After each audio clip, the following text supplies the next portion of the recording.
What is up, everyone? I have a RU, rarely used battle here against Scep, aka Gandy237. And he's a guy we've battled several times, and RU is a very nice tier in this generation, I tend to think. I think he's in a very good place. I think it's pretty fun. Definitely a lot of Pokemon seem viable, even from tiers lower than RU, so really looking forward to kind of testing this out. So I also thought it was a good excuse to try to use Mega Glalie in this generation, as I don't believe I've used it yet in Gen 7, despite, Ham beat riding my butt on it. But whatever, here you go, Ham. Here's your Glalie. Unfortunately for me, I am once again going to get caught off guard by a freaking Zoroark. So I decided to stay in here, knowing that if, this is Zoroark, I should be able to do good damage to it anyway. Except he outspeeds me, and he ends up having the Fighting Z. And actually, I never knew this about Zoroark, but apparently if it uses a Z move, its illusion goes down. I didn't actually know that fact. Not that it really matters. But yeah, very interesting. And unfortunately, he's going to go for that all-out pummeling, which is probably being boosted by Focus Blast. So yeah, Z Focus Blast, unfortunately, is going to be able to take out my Mega Glalie one shot. So much for trying out Mega Glalie. Rip. Oh well, so I guess we need to beat this Zoroark some other way. I decided to go into my kommo-o. And, yeah, he's going to go ahead and withdraw. He doesn't want to take any move or anything, so he's going to go into his Delphox. I actually decided Dragon Dance, but knowing that this thing is going to be probably Scarfed, I'm just going to go ahead and switch out because I really can't afford to stay in against it. So I switch out, and I decide to go out into my Honchkrow, and he does a trick, which is interesting. Now, it is going to kind of hurt my Honchkrow, obviously, because I do rely on being able to Sucker Punch, but I figured, you know what, if as long as you've given me this, I'm just going to go for the Pursuit. He pretty much has to switch, and he does attempt it, so I'm able to get the really quick KO here against Delphox, which is really critical. And, yeah, I don't have to deal with it anymore, and Honchkrow is also going to get a Moxie off. Not that it matters, because he has this Virizion thing, which is just going to completely wall me and force me to switch. Now, notice if I didn't have a Choice Scarf, I could probably just Brave Bird it, but I do have a Choice Scarf. I'm locked in Pursuit. So, anyway, he's going to go ahead and Swords Dance as I decide to go out into my Cresselia, and unfortunately for me, I'm bringing a offensive Cresselia set. So after the Swords Dance, he's able to actually seemingly get a 2-hit KO against my Cresselia. I decided just to go for the Ice Beam to see how much it would do. I ended up actually doing pretty good damage, considering Virizion's solid special defense stat. So as you can see, offensive Cresselia can at least dish out some damage. Unfortunately, with the +2, I'm not going to be able to stay in, and I don't want to lose Cresselia quite yet, so I decided to go into my kommo-o. And as you can see, that is not very effective because I'm a Dragon type, and still does quite a bit of damage. Any switch, yeah, he's just going to go for a close combat, which is going to take out my kommo-o, but I needed to sack something, and I didn't want it to be the Cresselia quite yet. So, yeah, my kommo-o is going to go down, and that sucks. But now I can get a safe switch into my Honchkrow, which, thanks to the Choice Scarf, he actually tricked me earlier. I definitely checked, because obviously I'm going to outspeed him now, and I threaten him with a Brave Bird, which I'm just going to go for. He goes into Rhyperior, or so I thought. He ends up actually going into a Zoroark again. And I have no idea, aside from maybe trying to just sack Zoroark, why he would do this. Because I obviously wasn't going to go for a Dark move against Virizion and give it a additional move, because I think it has justified its ability. Not really sure. He should have just went into real Rhyperior, which is what he does now. And, yeah, I'm not really sure what he was predicting there, considering the Brave Bird I feel was obvious. But, yeah, I'm pretty happy to get rid of that Zoroark for free. Anyway, in comes my Melodic, as he just goes for an Ice Punch. And, yeah, I resist that, so that's pretty nifty.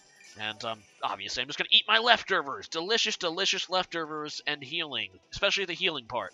So I just go for the Scald. There's no really reason for me not to. No matter what he switches into, obviously Scald can do something to it.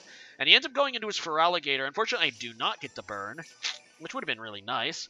But I'm like, okay, I really don't have... I know he's going to Dragon Dance. I'm just going to try to go for the other burn. I'm just going to go for the burn again to try to cripple it. Probably should have just went for the Toxic right off the bat, because I do have defense investment on my Melodic, so I'm pretty confident I can tank, at least +1 anyway. But I decided to try to go for that other burn, and I don't get it, and that's kind of annoying, and I'm kind of disappointed. I'm like, whatever, I'm just going to get the Toxic on it. He just goes for an Earthquake, and it doesn't even do half to my Melodic, so that's pretty nice. It's a 3-hit KO, which is crucial. And this time I am just going to go for the Toxic. Now, interestingly enough, you take a look at, he actually is taking Life Orb damage, so he's not a sheer force Feraligatr like you would expect. I guess it's Torrent, so I don't know if that's a mistake on his Pokemon or not. But either way, that's actually to my benefit because obviously he's going to be doing less damage due to not having sheer force in general. And also, yeah, he's going to be taking his own life orb damage. Anyway, he's going to try to get off that second Dragon Dance now, which is fine, actually, because I'm still pretty sure that he can't... I mean, he probably can 2-hit KO me at this point, but as long as I keep recovering, there's absolutely no way he can kill Melodic. He would need at least a couple more Dragon Dances to be able to one-shot me, and he just doesn't have that time due to the life orb damage chipping away at him, as well as, of course, my Toxic. So I really have him in a no-win situation. Now, he is going to actually make a pretty smart play here and switch it up to Waterfall in his last turn. And this is actually going to do bonus damage. Even just with the resistance, it actually does bonus damage due to his Torrent ability. Plus, it has a chance to flinch, which would obviously let him keep some damage on my Melodic. But Melodic does not get flinched.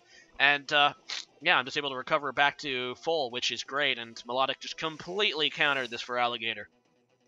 Anyway, he's going to go back into his Virizion, which...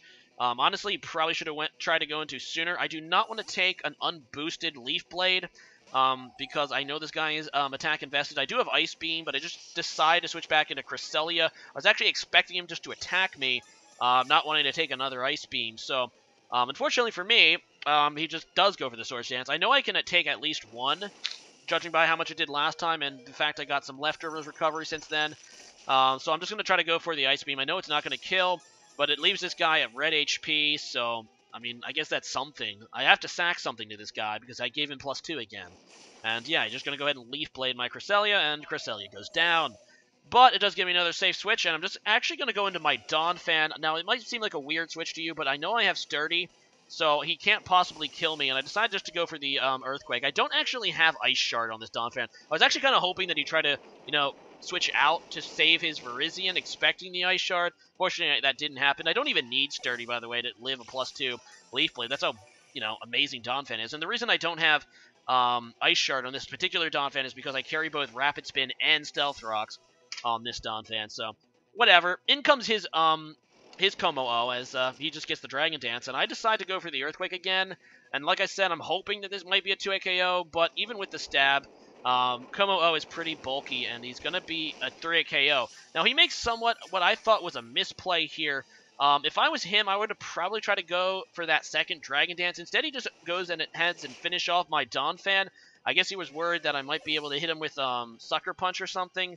But, or no, because he was Life Orb too, so maybe that's what he was thinking. He didn't want to take that much Life Orb damage. But because he doesn't have a second Dragon Dance, I don't think he has any chance whatsoever. He's able to KO my Melodic. Actually, looking at that damage, I think I would have been able to live one at +2 anyway, which would just allow me to kill the kommo-o. I could have actually went into my Honchkrow too, which is Scarfed, and just Brave Birded it. But I decided to let Melodic handle it, and he has one Pokemon left, and that is, of course, the real Rhyperior. And, yeah, it doesn't want to take a Scald at all, and I outspeed it. So, good game there, Gandy. It was a fun one, and hope to have another one soon. So, today's question of the day is going to be, who, in your opinion, is the hardest in-game Pokemon trainer to fight against? As in the one, a trainer that you have had trouble with in the past. Now, obviously, Pokemon in general are pretty easy games, being intended for children. However, throughout the years, there have actually been, especially some gym leaders and a certain couple of Elite Four members that have given people some severe difficulty. As for me, obviously, this is the one that probably a lot of people are going to say, and that is Gold and Silver's Whitney and her freaking Miltank with the milk drink and shenanigans. You basically need to have a hard counter or grind in order to beat it, and that annoys me to some extent. And I also think Bugsy is also kind of difficult in that gen if you let Scissor set up those Fury Cutters. But there's also one in a later generation that I thought of, and that's Fantina, specifically in Pokemon Platinum. They upped the difficulty a little bit in Platinum, and she always seems to get me with that Miss Mages of hers. It ended in one of my Nuzlockes on Twitch, I believe, and he's going to be actually a really difficult fight, especially if you don't have anything that super affects Ghost at that point in the game, which kind of is likely unless you picked up an early game Dark type. So leave a comment about that, and see you guys again next time. Later.